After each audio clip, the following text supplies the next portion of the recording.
Selamat pagi, siang, sore, dan malam kepada Bapak Apoteker Untung Gunawan selaku dosen pengampu kimia organik dan kepada teman-teman sekalian. Adapun tujuan saya di sini untuk menyampaikan tugas individu kimia organik saya. Saya Renata Angelika Boruta Barat dengan NIM 2024060020126 dan SID 120240043535. Adapun topik yang akan saya bahas ada 4, yaitu gugus fungsi, hibridisasi, isomer, dan mekanisme reaksi senyawa obat. Yang pertama adalah gugus fungsi. Gugus fungsi adalah kelompok atom yang terikat pada suatu molekul dan memiliki sifat kimia tertentu yang menentukan reaktivitas senyawa tersebut. Gugus fungsi memberikan karakteristik yang khas pada senyawa organik dan mempengaruhi cara senyawa tersebut berinteraksi dalam reaksi kimia. Gugus fungsi biasanya terdiri dari satu atau lebih atom tertentu yang terkait dengan atom karbon dan struktur molekul. Jenis-jenis gugus fungsi ada banyak, yaitu 23, tetapi saya hanya mengambil 7 yang sering digunakan dalam kehidupan sehari-hari maupun dalam farmasi. Yang pertama ada alkohol. Alkohol mempunyai struktur ROH, di mana saya mengambil contohnya etanol. Selanjutnya ether, ada ROR, contohnya ada etoksietana. Yang selanjutnya ada aldehida, RCOH, contohnya propanon. Selanjutnya ada asam karboksilat, COOH, contohnya ada asam etanoat. Selanjutnya ada ester, RCOOR, contohnya ada metal metanoat. Yang selanjutnya ada alkilamina, strukturnya RNH2, contohnya ada etilamina. Selanjutnya ada haloalkana, strukturnya RX, di mana X sebagai unsur halogen, dan contohnya ada kloroetana. Hibridisasi adalah proses percampuran orbital atom seperti s, p untuk membentuk orbital yang baru, untuk membentuk orbital hibrida yang baru dengan bentuk dan energi yang sesuai untuk membentuk ikatan kimia. Jenis-jenis hibridisasi ada 5, tetapi saya hanya menjelaskan 3, yaitu SP, SP2, SP3, di mana SP terbentuk atas 1S dan 1P, di mana bentuk molekulnya ada linear dan sudut ikatannya 180 derajat. Yang kedua ada SP2, di mana dia terbentuk atas 1S dan 2P dan bentuk molekulnya trigonal planar yang memiliki sudut ikatan 120 derajat. Selanjutnya ada SP3, terbentuk atas 1S dan 3P. Bentuk molekulnya tetrahedral dan sudut ikatannya 109,5 derajat. Contoh untuk SP3 ada CH4, di mana saya mengambil atom pusatnya C dan nomor atom C itu ada 6. Lalu kita buat elektron valensinya 1S2, 2S2, 2P2. Lalu kita buat orbital dari 2S2 dan 2P2. Kita isi elektron. Untuk 2S2 ada 2, untuk 2P2 hanya ada 2 elektron. Dan kita ingin mengisi elektron dari H4 atau 4H gitu.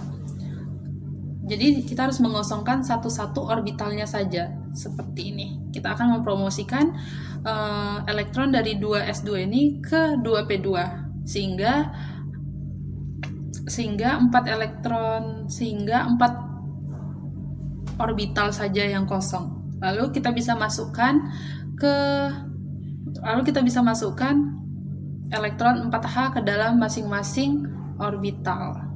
Inilah disebut keadaan terhibridisasi. Lalu kita tulis, untuk yang bagian S, kita mengisi 1 elektron, dan untuk bagian P, kita mengisi 3 elektron. Jadilah SP3. Selanjutnya, untuk contoh SP2, ada SO2, di mana saya mengambil atom pusatnya itu S, lalu nomor atom dari S itu ada 16, lalu kita buat elektron valensinya 1S2, 2S2, 2P6, 3S2, dan 3P6. Dimana kita akan mengambil subkulit terluarnya atau elektron terluarnya, yaitu 3S2 dan 3P4. Lalu kita buat orbitalnya. Untuk S hanya punya 1 orbital dan menampung 2 elektron. Langsung kita masukkan saja. Lalu buat orbital P ada 3 dan menampung hanya 6 elektron. Tetapi karena ini 4 elektron, jadi kita masukkan. Nah, ini disebut keadaan dasar. Selanjutnya, kita ingin masukkan 2 elektron punya CO. Jadi, kita harus mengosongkan 2. Tapi di sini sudah kosong 2, lalu kita langsung masukkan saja 2 elektron milik CO ke dalam P2 atau ke dalam 3P4. Kita masukin. Lalu inilah disebut keadaan terhibridisasi. Kita tulis saja. Untuk S kan tadi tidak masuk elektron, tapi nggak apa-apa, ditulis aja. Dan buat P, ini dia menampung 2 elektron, jadi kita buat 2, jadinya sp2. Lalu selanjutnya untuk contoh sp, ada BeH2, di mana saya mengambil atom pusatnya Be, di mana nomor atomnya Be ini ada 4, yaitu kita tulis elektron valensinya 1s2, 2s2. Lalu kita buat orbitalnya, kita masukin 2 elektron, begitu juga dengan 2s2, kita masukin 2 elektron, ini disebut keadaan dasar. Lalu kita membutuhkan 2 pengosongan orbital untuk tempat elektron 2H atau elektron H2.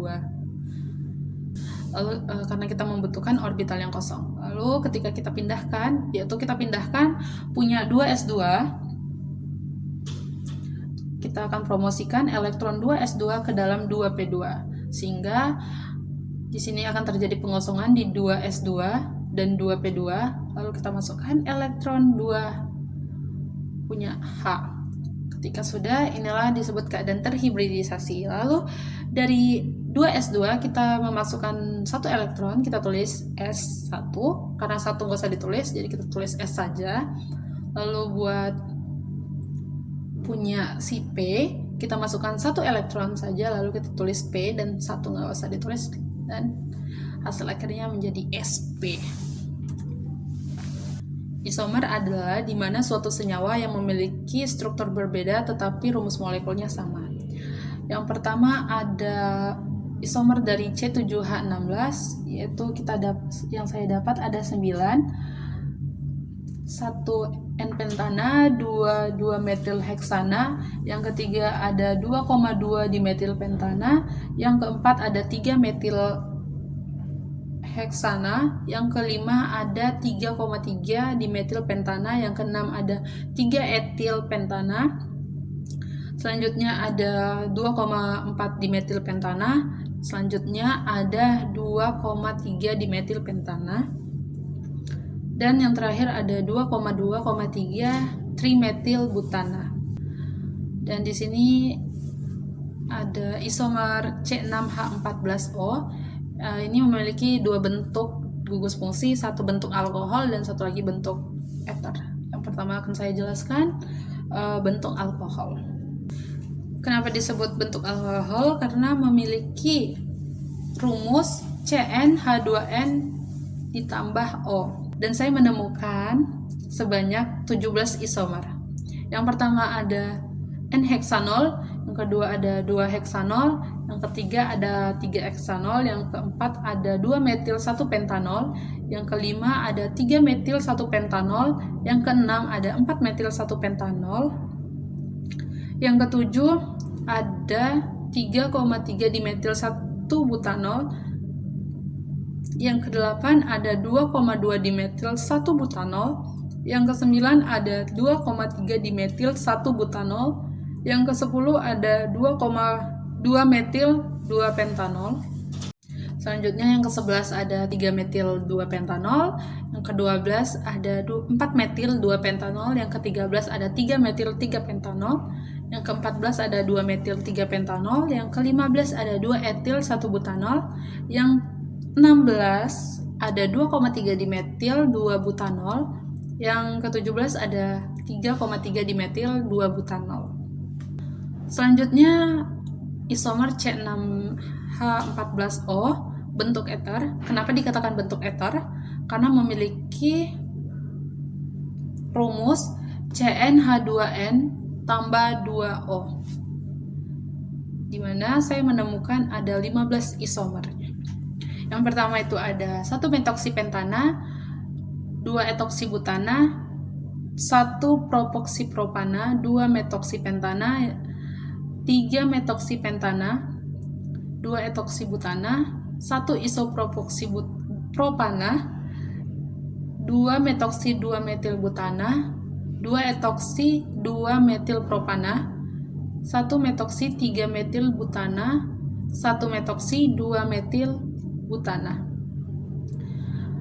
1 metoksi 2,2 dimetilpropana, 2 metoksi 3 metilbutana, 1 etoksi 2 metilpropana, 2 isopropoksipropana.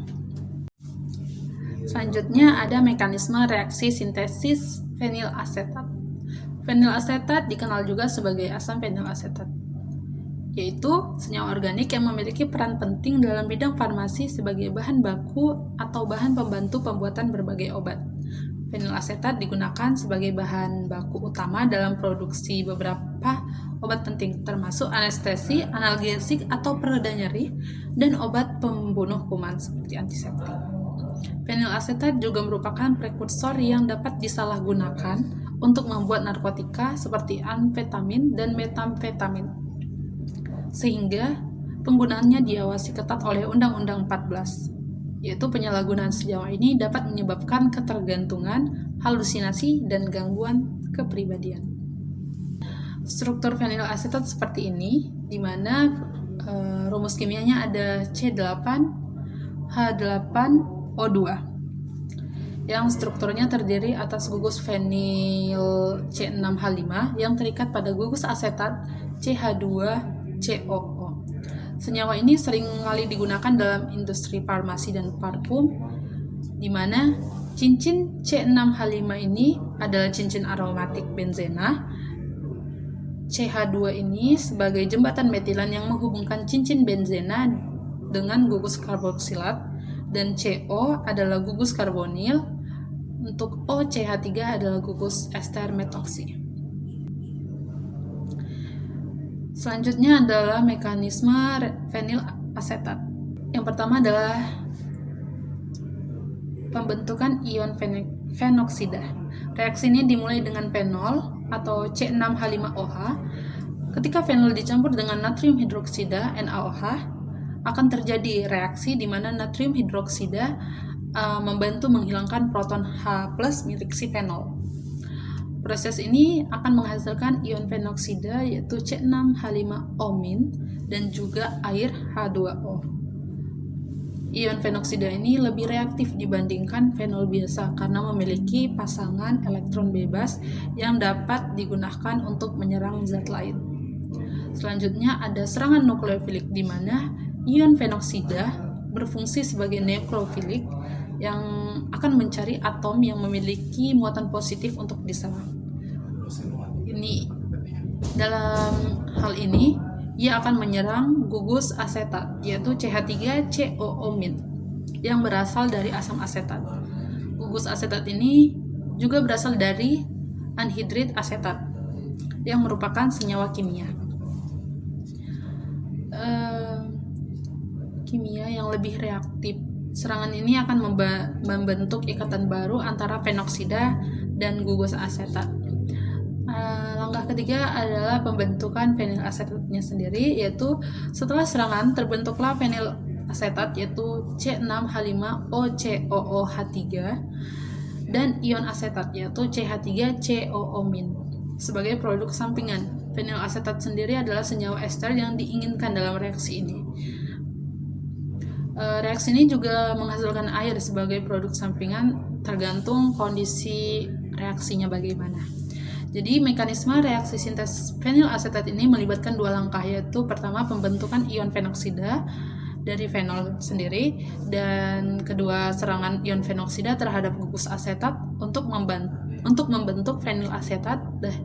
Dan yang ketiga ini proses ini menunjukkan bagaimana reaksi ini dapat berlangsung melalui interaksi antar zat-zat yang berbeda sehingga menghasilkan produk baru yang diinginkan, yaitu fenilasetat. Sekian, terima kasih karena sudah mendengarkan. Berikut daftar pustakanya. Terima kasih.